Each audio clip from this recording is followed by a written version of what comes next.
oriented is what focuses on efficiency, structure and goal completions, right? Limited emotional engagement is what decisions are often made without considering team dynamics or emotional impact. Micromanagement is what here that leaders closely monitor and control every aspects of work. Rigid hierarchy is what that clear separation between leader and followers. So here Carvol's modern leadership is what empathetic, empowering and collaboration. Inspiration over instruction, right?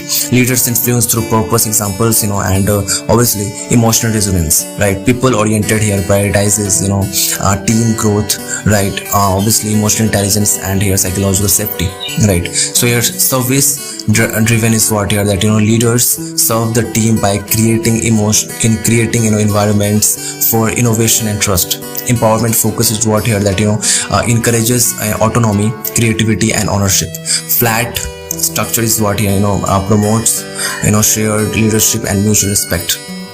Right here the summary table is what here that decision making here centralized top down, collaborating and influence. Power dynamic is what authority driven, influence through empathy and purpose. Team engagement is what compliance focused, growth and emotional connection, right?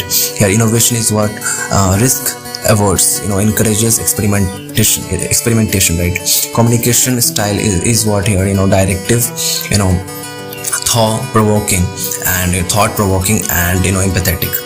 Leadership identity is what position based, value and action based, right? So here Carvol's model is especially relevant in today's fast evolving emotional intelligence workplace, where connection, trust and shared purpose drive performance more than hierarchy over code, right? So how can I apply Carvol's leadership model in my workplace? So here applying George Carvol's leadership model in the workplace means shifting from control to connection, from authority to authentic